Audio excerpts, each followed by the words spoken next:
तुम्हारा नाम क्या है? Ram. Greetings. You just saw a clip from Hey Ram, and I wanted to include that because it's one of my favorite films, but also because in that scene, the main character uses the phrase we'll be focusing on in this very brief video. And that phrase or question is what you see on your screen, Tumhara Naam kya hai, which in Hindi or Urdu means what is your name. And on your screen is that same line written in 3 different scripts. At the top, you have the Devanagari script, which is used for Hindi.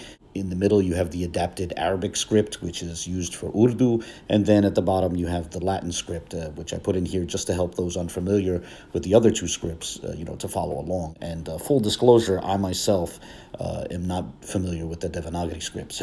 So the Arabic script and Latin script is even a help to me. I actually used this phrase in one past video about a half decade ago, about 5 years ago, in a discussion on the Faithful to God channel. I used Tumhara Naam kya hai during an example of statements from different languages which are written in basically the same script. So we have here 3 different languages, and there's more than these languages, but these are 3 languages that are written in the Arabic script. We got the top line has Arabic, the second line has Urdu, and unfortunately I don't know much Urdu, so I just threw in Tumhara Naam kya hai, what's your name? That's the only thing I know how to say in Urdu. And then the bottom line is Farsi. So you have multiple languages being written in the Arabic script. So a script. Now, before we get to our very brief examination of this short line of text, I want to note some of the background to my interest in this topic. First off, I'm always interested in hearing others' opinions on the different proximities of other languages to their own mother tongues. For example, just recently I was talking with a woman from Russia who studied and became fluent in 3 other languages, those being English, Spanish, and French. And I was intrigued when she said that she found Spanish the most comfortable of the 3, in part because Spanish phonetics were more familiar to her own Russian ear than our English and French phonetics.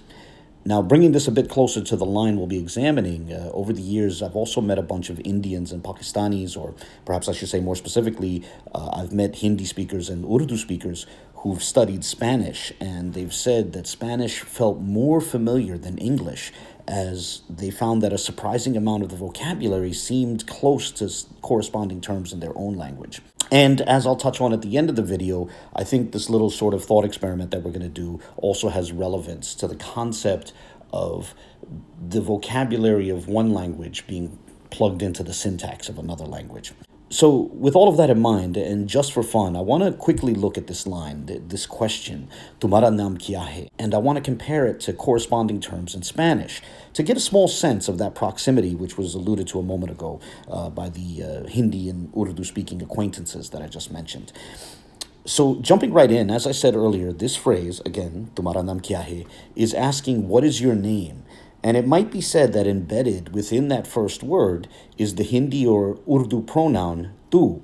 Now, the way the portion marked in red on your screen looks in both the Devanagari script and the Urdu script, in those lines, the way it looks right now might look a little weird. And I did that deliberately because I'm trying to make it look disjointed just a bit, as the reality is a bit more complex than what I'm touching on for now, right? So the disjointed look is deliberate to say that at the sort of embedded within it is this pronoun tu, but it's more complex than that.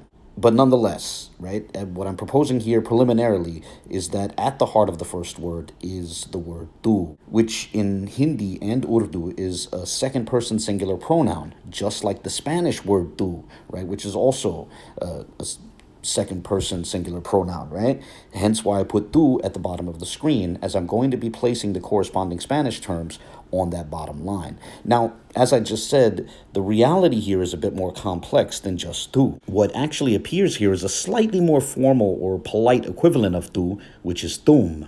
Now, some might wonder if, some might be thinking, well, if tum is the more formal version of tu, then perhaps it corresponds to the Spanish usted.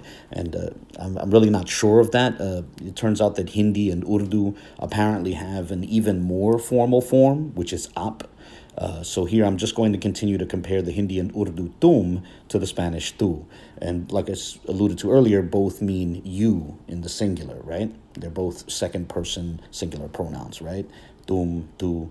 However, it's not just tu that appears in that first word, rather it's tumhara, right? And tumhara is tum in the genitive form, which is to say that rather than meaning you, it means your, right? So rather than just a regular pronoun, it's like a possessive pronoun. It's the pronoun that possesses an object, right?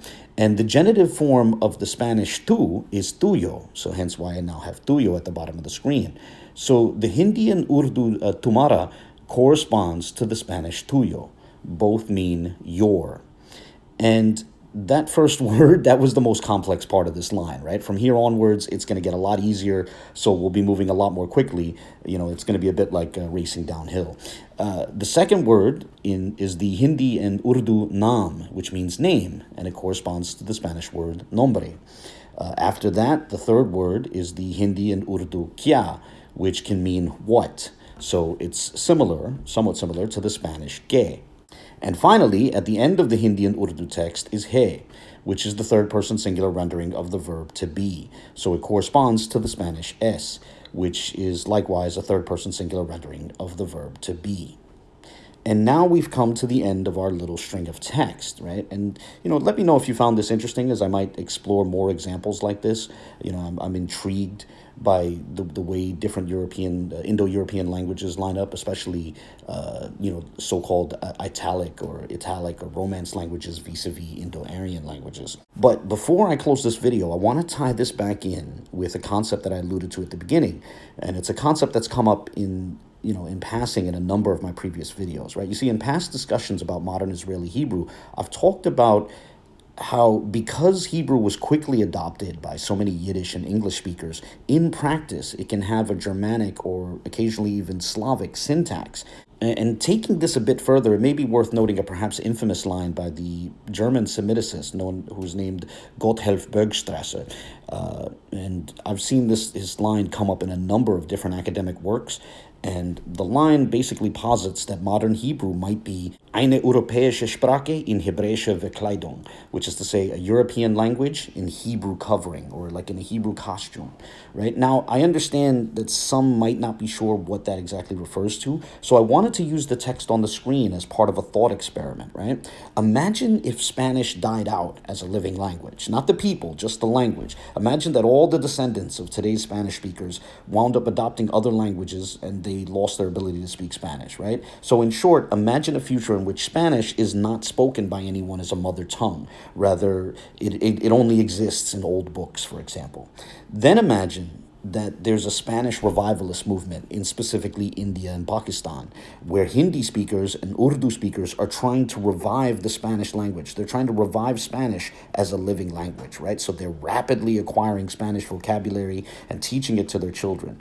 Now, in a situation like that, where you're trying to revive a language, the previous mother tongue of the people who are trying to revive that language can wind up being a subconscious contributor to their reconstruction of the language which they're attempting to revive. So in this scenario, basically, Hindi and Urdu, which is the mother tongue of the Spanish revivalists, would be a subconscious or unconscious contributor to their reconstruction of Spanish. Now, admittedly, this is an extreme example, like I confess that up front, but if that can be permitted, imagine that you go to a part of India or Pakistan where Spanish has now been revived as a living language. And imagine that when you get there, someone there asks you your name. But rather than asking the question in what we today would consider a standard form, a regular way to ask, like ¿Cuál es tu nombre? Or even ¿Cómo te llamas? Imagine the question posed to you is what you see at the bottom of your screen. ¿Tuyo nombre qué es? In such a scenario, you would have Spanish vocabulary being undergirded by a sort of Hindi or Urdu syntax. And even if that phrase had become the widespread and standard way of asking that question in the new revived Spanish, it could still be described as the result of someone thinking in Hindi or Urdu and then plugging Spanish terms into that mental matrix, right? Some might even say that phrase, ¿Tuyo nombre qué es?, that it's Hindi or Urdu dressed up in Spanish words. And I hope this thought experiment or this analogy clarifies that idea a bit more, the idea of the syntax of one language having the vocabulary of another language laid over it. But with that, I'll close this video here. As always, I look forward to any comments, questions, or criticisms. So please feel free to share your thoughts, whether positive or negative, and God bless.